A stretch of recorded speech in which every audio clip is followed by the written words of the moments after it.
Okay, well, I want to jump into this message, which is kind of a funny one, actually, because I wasn't supposed to be preaching this Sunday. I shared something with our elders on Wednesday, and I said, guys, I'm so passionate about this, I feel like I could get up and preach this right now. And they said, well, you should. And I was like, oh, I didn't mean that. and then we all just kind of got faith for it. And it came out of a few different things, but not the least of which, and this is why I'm so grateful for prayer and fasting, is that it came out of this sense that we continue in some measure of spiritual resistance. We do. Like Christ guarantees that this will be the case. And we feel it acutely. Some of us felt it acutely last weekend. We had a number of issues. And it's not just because, everything, a cable doesn't work. It's spiritual resistance. But you see these concentrated moments. Maybe you've experienced this in your personal life. We've experienced this as a church. And we go, man, what is that? Why is that harder than it seems like it should be? Why have all of these things aligned against me, against us? And it's very easy, especially in sort of the charismatic Pentecostal tradition, the evangelical tradition, to start casting these things out. And we see that Jesus did cast out demons, but our first move is to often try to figure it out and fix it, right? That's kind of how we handle problems. So we look at, well, here's the source of that, and we'll shore this up, and any of that can be fine, but it's actually not what the Scripture first prescribes in these kinds of situations. Like, what does it really call us to do? Because I got to be honest with you. If somebody comes to me, and I've been a pastor for a long time, I've been a Christian for a long time, hey, this, and that happened, and what do you think is going on there? And I go, I don't know. I really don't know. Like, it's really hard to figure out what's going on in the spiritual realm in any given moment, isn't it? And so what does the Bible actually call us to do? Well, I think, and this is what my passion was, and I see in Scripture that it calls us to focus and follow Him. That's the thing it calls us to do. Not beat the air, not try to figure out things that are unfigurable, but actually to align with God's Word, to focus on Him and follow Him on the narrow path. That's what we can do. And that is actually what engages in the battle more powerfully than anything. And we don't get distracted. And you think about it, it makes sense. I mean, if you're in a physical war, but you've got a bunch of sloppy soldiers, and you're just trying to figure out where the missiles are coming from, you're sunk. You're going to lose that war. But if you go, holy cow, we're under fire, we need to pull it together. We need an elite fighting force to engage in this battle in the right way. We need to fix our eyes on Jesus and follow Him. So I was actually moved. I had this kind of, just a bit of spark in me. What was cool is Trav actually isn't feeling well today. He was supposed to preach. So thank the Lord that he just worked this all out. He's going to be preaching next week on the dying thieves, another meet the author moment where these thieves are being crucified along with Jesus. I'm very excited about that. But today I want to look at the Last Supper. Another meet the author moment, but a unique meet the author moment because these disciples have been meeting Jesus for 3 years. And they still meet Him freshly at the Last Supper. And what I saw in the Last Supper is exactly what I feel like Monument needs to continue to give ourselves to, which is what I would call robust discipleship. We saw at the very beginning of this series that the author, in all of his authority, commissioned us to do what? Go and make disciples. And so if that is one of our primary things, we have to give ourselves to robust discipleship. And I use that word because this is what we see in the Last Supper. I read this in my devotional. This was on Tuesday morning in Luke 22, and I was just like, oh my gosh, I feel like we can really benefit from this. And I think part of it is seeing how they challenged one another, how they loved one another, but also how they lived in a whole different space than the rest of the world. We live in a you do you culture, right? You do you, man. It's cool. And there's something good about that. It's like, hey, I'm not going to try to control you. I'm not going to try to tell you how to live your life. You do you. But then it's also like, look, you don't tell me what to do, and I won't tell you what to do, and we'll just live unto ourselves. And that's not actually what the Bible teaches. What the Bible teaches is, let's help each other become more like Him. Not you do you. Not really. That's not the best. That's not the top prize. That's not the pinnacle of what the Bible teaches us. So as we feel spiritual resistance, we focus on Him. Let's go to the Word and look and see how this worked among the disciples, because that's ultimately what we are. We have a culture of deep consideration for one another and accountability to one another for the way that we live our lives. So let's open with Luke 22. Luke 22, verse 19. They're at the Last Supper. They've prepared a meal. Jesus is actually about to go to His death. Only He truly knows that. Only He really knows what's about to happen. So He's sitting there at this meal. And at one point in the meal, it says in verse 19, He took some bread and gave thanks to God for it. Then He broke it in pieces and gave it to His disciples, saying, "This is my body, which is given for you. Do this in remembrance of me." After supper, He took another cup of wine. He had another cup of wine previously where He made a bit of a toast. And this is another cup of wine. He said, "This cup is the new covenant between God and His people, an agreement confirmed with my blood, which is poured out as a sacrifice for you." So if this moment is a robust discipleship moment, one of the first things I think we see is that robust discipleship starts with love and sacrifice. It's not first just a training exercise.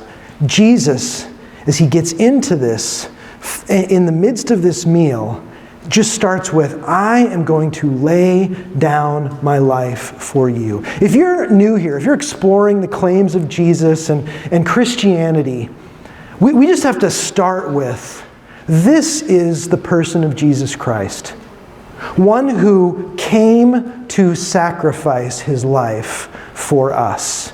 If you wonder if God is a good God or a kind God or He's mean or you don't know anything about Him, the God we worship, we believe, is exceedingly, exceedingly kind. Yes. He gave His only Son so that we could have life. He was murdered on our behalf so that we would not have to be because of our sin. And it represents this new covenant. Many of us come in and have misconceptions or preconceived notions of who God is. Even those who have been following Him for some time. He is exceedingly gracious, kind, loving, and self-sacrificing. Yes. Period. You're going to see even more as we get into this Last Supper just how true that really is. It's profound. And what's amazing is Jesus is sitting there with all of these folks, these disciples of His, these 12. He knew their flaws. He knew how broken they were, how selfish they were. I mean, he'd been living with them for 3 years. Can you imagine 3-year-long roommates that are just like a pain in the butt? And yet He said, I am actually about to give my life, not only for you, but for the entire world who is flawed and broken. He is exceedingly kind and gracious and patient. The patient piece we'll get to. But robust discipleship. What does robust mean? Robust, that word is, well, what is that word? It's strong and healthy and vigorous. So when I say robust discipleship, I'm talking about strong, healthy, and vigorous discipleship. Why is that important? Well, we'll see as we continue onward. All right, so Luke 22, He had just said there's this new covenant, my blood, which is poured out as a sacrifice for you. Then it says, but here at this table, sitting among us as a friend, is the man who will betray me. For it's been determined that the Son of Man must die, speaking of Himself, but what sorrow awaits the one who betrays Him. The disciples began to ask each other which of them would ever do such a thing. Then they began to argue among themselves about who would be the greatest among them. I love that. Like, how stupid stupid could these guys be? He just said, I'm about to be murdered, and they very quickly get to, who of us is the greatest? I mean, that is like, it is inconceivable, really, that they would be this self-absorbed, self-centered, and consumed with themselves. I would think in this moment, imagine I'm sitting at dinner with you and I go, guys, I just found out I have terminal cancer, and I'm going to die tomorrow. And they quickly got to, which one do you think is the greatest among us? I mean, I would start throwing things. Guys, did you hear what I just said? Can you be here for me in the moment? And I think we just have to sort of pause here, because as much as I joke about how silly these guys are, we're all just about this silly. Like, we all will often bring everything back to ourselves, won't we? Like, this is a little small group moment. Are you in a small group? Most of us are in small groups. You ever see this happen? Do you do this? I do this. Somebody says, man, I went to the Grand Canyon, I had a great time with my family, and I go, I've been to the Grand Canyon, and all of a sudden now I'm off to the races with my own story. Like, we do this, we listen for opportunities to talk about ourselves. Yeah. I think this is part of the discipleship that we need to learn, is actually, rather than thinking very quickly about ourselves, especially with somebody who's going through crisis, we listen, we lean in, we consider, whoa, I heard what you just said. Tell me more. Rather than what often happens, and I want to challenge all of us in our small group environments, this is not first and foremost a platform for self-expression. It is that. It's an opportunity to share our lives, and there's no one to listen to unless someone's doing that. But oftentimes the waiting is me. What if we waited you? What if we actually were like, I need to listen and understand and help and stand with you in whatever it is that you're struggling with, or just the common everyday thing that you're sharing. What would we look like if actually we didn't do the natural thing, the thing that came naturally to us, like we see the disciples doing? I think part of robust discipleship is an outward, non-self-centered focus that actually has us first and foremost thinking of others, thinking of Him when we're launching into conversation. Doesn't mean we can't share the contents of our lives. I want to really encourage us to do that vulnerably. But then we listen and we engage for the sake of the other person. I mean, that is actually what Jesus does. It's just amazing here. Jesus tells them He's going to die, and they start to argue. So robust discipleship requires patience. It does. We have to be loving and self-sacrificing, but also patience. When people kind of let us down, or they become self-absorbed and self-centered, and we ourselves have to go, that's not going to be me. I need to share my life, but I need to be listening and concerned with and caring. How could Jesus do this? Because I want to show you what He then does next. He doesn't throw cups and plates at them, given that they just started talking about themselves. He says this in verse 25. Jesus told them, "In this world, kings and great men lord it over their people. Yet they are called friends of the people. But among you it will be different. Those who are the greatest among you should take the lowest rank, and the leader should be like a servant. Who's more important, the one who sits at the table or the one who serves? Well, the one who sits at the table, of course, but not here. For I am among you as one who serves. You have stayed with me in my time of trial." This is the mind-blowing moment. So instead of freaking out, instead of doing what I would do and being like, guys, I just said I'm dying tomorrow. Instead of that, He gives them a little lesson, and then He affirms them. Man, the patience, the love, the grace, the self-sacrifice of Jesus Christ is beyond what we can imagine. He says, you have stayed with me in time of trial. Forget that little foible you just had. You have stayed with me in my time of trial. And just as my Father has granted me a kingdom, I now grant you the right to eat and drink at my table in my kingdom, and you will sit on thrones, judging the 12 tribes of Israel. How does he have the patience to do that? He affirms the glory they will share along with him. Do you think God is a good God? Forget the fact for a moment that he came in human form. He's sitting at a table with these men who don't really kind of get it even after being with him for 3 years. And he just patiently and gently instructs them. Instead of saying, none of you are great. You're all failing. Look at you. He says, and you will sit on thrones, judging the 12 tribes of Israel. He not only imparts this, but he models this, doesn't he? So robust discipleship is servant-hearted. Even after they're jockeying for position in light of his imminent death, he gently teaches them and even affirms them. So beautiful. Then we get into verse 31. He turns his attention to Simon. Actually, before we get into that, I just want to say another word on this leadership. You know, in ancient times, there were actually kings, important people, leaders, would grow their fingernails super long so they couldn't do anything for themselves. It was like a sign of,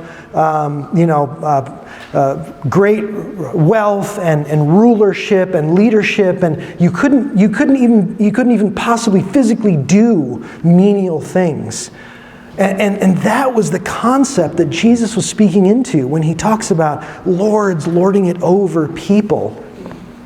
And so he's calling them into something different. You know, when Jesus uses the word leader in the Gospels, it's almost always a warning. He uses the word servant. He uses the word disciple. He never actually calls a Christian disciple, a servant, a leader, unless he's warning them. He's not enamored with this because he knows what the kind of leadership that he's modeling truly is. And so robust discipleship is servant-hearted. It is not easy to grasp because the whole world wants to do it the other way. Who's the one who's honored? The one who sits at the table or the one who serves? In our case, it's the one who serves. Luke 22, verse 31. This is where it gets really robust. This is strong, healthy, and vigorous. Simon, Simon, speaking to Peter, Satan has asked to sift each of you, speaking to the whole group, like wheat. But I have pleaded in prayer for you, Simon, that your faith should not fail. So when you've repented and turned to me again, strengthen your brothers. Peter said, Lord, I'm ready to go to prison with you and even die with you. What a moment. Can you imagine? So here's robust discipleship, right? This is pretty offensive stuff. Actually, you're weak enough to be subject to the devil. In fact, it's pretty intense just how vulnerable you are. But what I love about this, and I can't even remember what my next point is. What's the next one? Yeah. Robust discipleship is non-judgmental, and prayerful. What's happening here? Do you ever notice things about somebody and you go, I need to just tell them that right away. I need to just tell them what their flaw is, what their issue is. I think the devil's having a field day with them, so I'm just going to tell them. Well, Jesus sees this going on with Peter, and he doesn't judge him. Man, you've been with me 3 years. How can the devil just have such an easy field day with you? Why are you so weak? I mean, I've drawn you close. You're kind of the leader of this little crew next to me. He doesn't judge him. He doesn't shame him. He doesn't point his finger. In fact, what we learn is he's seen this for a long time. And what does he do? He prays for him.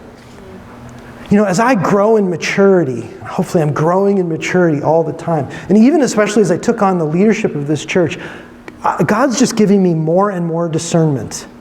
He's just showing me more and more things about people. It's just part of, I think, a shepherding, prophetic kind of gift that he's helping me with to equip me for this role. I'm so grateful for that. What's amazing is the more he shows me, I think the less he wants me to say. Wonderful. Oh my gosh, that's maddening. It's maddening. I want to go, take it to prayer. Yeah. That's what Jesus did.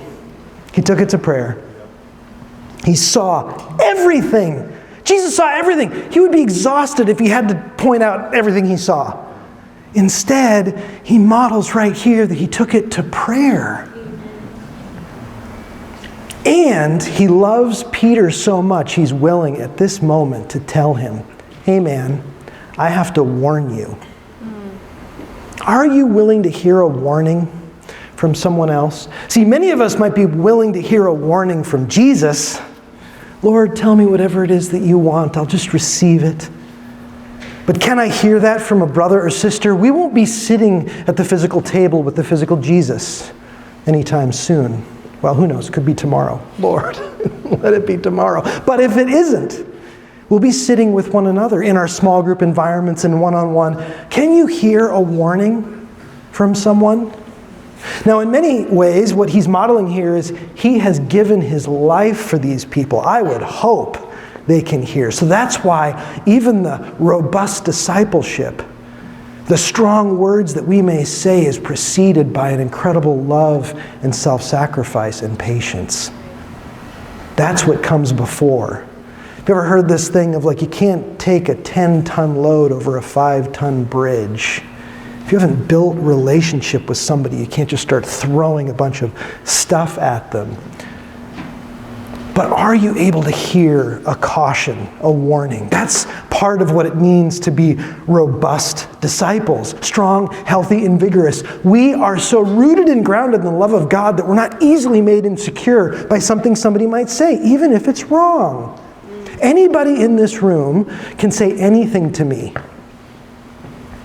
I invite that. Because either it's true and I need to hear it, or you're off and I'm good. Right? Either that's something I need to take seriously, and if I did, I would take it to people who are close to me. Hey, somebody said this to me. Do you see that? Is that true? Because if that's true, I really want to know. Can you confirm or deny that? But if people said, no, actually, I think they're off on that. I don't think that's true. Why do you think they said that? I don't know. You talk about it. You weigh and you vet these things, but are you able to hear hard things? Because that's what robust discipleship is all about. The way is paved by love and self-sacrifice. It's completely embedded in patience and kindness and grace. And yet it is completely willing to be honest. Speak the truth in love, as it says in Ephesians 4. Let's be mature disciples. Let's be robust disciples. Let's be willing to tell one another, hey, I think you're actually hogging the room. You're talking way too much. Or you're not really sharing your life. What's amazing about this is that Jesus is willing to tell him. Why? Because he loves him. Can you imagine if Jesus didn't tell him? I don't know how Peter's going to take this. I just don't think I'm going to say anything. No, he needs to know this. But it really requires a non-judgmental and a prayerful approach. Oftentimes when we have prophetic insight, it just is to cause us to pray. Just pray. You know, in response to what Peter says here, wouldn't you kind of think like Jesus would be like, you'd be willing to go to prison for me, Peter? That's so sweet. I know you would, buddy. You're a great guy. I just know your heart's for me, and forget that stuff I said about the devil. He doesn't do that. In verse 34 it says, but Jesus said, Peter, buddy, let me tell you something. Before the rooster crows tomorrow morning, 12 hours from now, you will deny 3 times that you even know me. Whew. That's chilling. That is so chilling. It's honest. It's loving, honestly. But it's truthful. You're not actually ready to go to prison. You're not even ready to let people know you know me. But he didn't judge him. He didn't judge him. You're pathetic, Peter. I see you. You think you're this, but you're not. You're weak. He didn't do that. He knew he was going to be betrayed by the guy who is one of the closest to him. I remember years ago, I had a guy in this kind of discipleship group, and he was a little bit of a hot mess. He just had a bunch of stuff going on, and he had had a child with a woman, and he was ordered to pay child support payments. And I loved this guy. I just loved him. And I actually went out of my way often for him, just to serve him and help him get his life on track. And actually, he really got on track. Praise the Lord. So anyway, he wasn't making his child support payments. And so he has to go to court. And the judge throws him in jail. And he calls me. Gets his one phone call. I'm in jail. Why are you in jail? I wasn't making my child support payments. They will throw you in jail for that. So I bail him out. It's $1,500. It wasn't my money, it was the church's money, but we bail him out and he agrees to pay it back. He goes, thanks, man, I'm so glad you set me free, because that judge, I could just tell when I looked at that judge's face, they were just like the devil. And that judge just was like possessed by the devil and sent me to jail. And I was like, you know what, buddy? That judge was more like God than anything else. Because you've been a deadbeat dad. And I understand you're struggling, but actually, God won't let you get away with that. And he was like, jaw on the floor. And I just loved him. I couldn't have loved him more. I wasn't judging him. I wasn't wagging my finger, but I was like, you need to hear this, I think, right now. And it was so good because he just was like chiropractic alignment in that moment. He talked about that moment for years after. He's like, that was the moment. I just needed a smack upside the head. I needed a splash of cold water.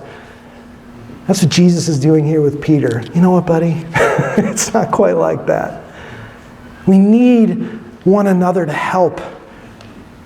Bring self-awareness. I see something you don't see. It's okay that you don't see it. You're kind of wrapped up in a moment right now. But will we trust one another to actually share the heart of God, even if it's hard? Especially when it's been paved with love and self-sacrifice. What I love about this too is that back up there in verse 32, he says, but I've pleaded for you, Simon, in prayer that your faith should not fail. He doesn't consider denying him 3 times a failure of faith. Isn't that amazing? He considers it faltering. He faltered. But actually it's okay. He says, when you have turned back to me, when you have repented and turned back to me, have you failed, or have you thought you have failed, but actually Jesus today is saying, you've just faltered. You've just faltered. Just repent and turn back to me. And what he said was not just so you and I could be reconciled. He actually said so that you can go and strengthen your brothers. That's why we need to be on a narrow road of discipleship. Because when we are taking the arrows of the enemy, the thing we need to do is just turn right back and focus on him.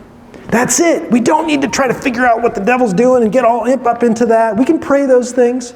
That's fine. But actually, he's calling us to robust discipleship. He's calling us to turn away from the falters of faith and back toward him, that we may strengthen one another. This is so vital.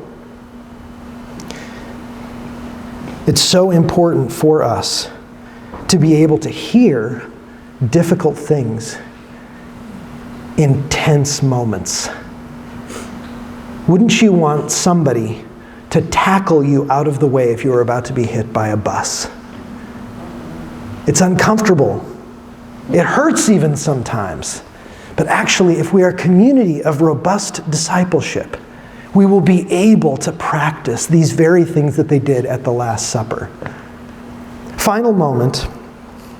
And actually, it kind of goes on a little bit, but I just want to read what happens then after the supper. So Jesus laid all this pretty hard stuff out, right? But he's also loved them and just talked about how they will be sitting on thrones. I mean, it's been this incredibly robust moment of discipleship. And then they go to pray in the Garden of Gethsemane. And you know this moment. I'm just going to read it. It's not up on the screen. It says, then accompanied by the disciples after the supper, Jesus left the upstairs room and went as usual to the Mount of Olives. There he told them, pray that you will not give into temptation. He walked away about a stone's throw and knelt down and prayed, "Father, if you are willing, please take this cup of suffering away from me. Yet I want your will to be done, not mine." Then an angel from heaven appeared and strengthened him. He prayed more fervently, and he was in such agony of spirit that his sweat fell to the ground like drops of blood. At last he stood up again, returned to the disciples, only to find them asleep, exhausted from grief. "Why are you sleeping?" he asked them. "Get up and pray, so that you will not give in to temptation." And again, you'd think Jesus would come back and be like, they are just plumb tuckered, these boys. See, I think sometimes we just want to be too gracious and too kind. But Jesus is like, no, I was saying this for your own good. He's not saying it out of annoyance. That's the other thing. We often can say stuff to one another because it just kind of annoys us. "Oh, I don't like the way you do that." That wasn't Jesus. He's sweating drops of blood in the garden, and he doesn't say, "Are you guys serious? You can't sit and pray for me a little bit?" He's like, no, pray that you won't give into temptation. The selflessness is beyond me. He is contending for his very life and sweating drops of blood, which physiologically is the most extreme anxiety response you can have, and he still says, "Pray that you may not fall into temptation." It's just like, come on. Like, who else is like him? Who else will be that patient with you? Who else will walk with you even in your messiest of moments? Who else will see everything about you and just continue to love you? That's the kind of community that we want to be with one another. Yes. People walk in and they go, "I don't know, there's just something." They see everything about me. They just love me anyway. And then they call stuff out to help me. Not because it annoys them or they want to change or control me or judge me. They actually see that it's for my good. What a community. I feel like this is what God is actually wanting us to hear right now. We just change things up a little bit in this series because I think we need to meet the author in this way for us right now. We've got some time, and we actually planned, because this Last Supper is really, if nothing else, a communion moment, isn't it? And I know that many people in this room are saying, "Hey, look, I've been in these kind of robust discipleship situations." They can get legalistic, controlling, offensive. I get it. We're re-upping on something here, guys. Especially in light of some problematic history. Some of us very personally problematic history, right? Some of us have experienced not so kind, not so gracious, not so loving, not so self-sacrificing, not so patient. And so all of us need to kind of refresh on this thing of robust discipleship. We want to do it again. We want to do it like Jesus did it. We're going to fumble around a little bit, but we're going to keep aiming at it because this is what he calls us to. Go therefore and make disciples of all nations. Yes. And this is how that is done.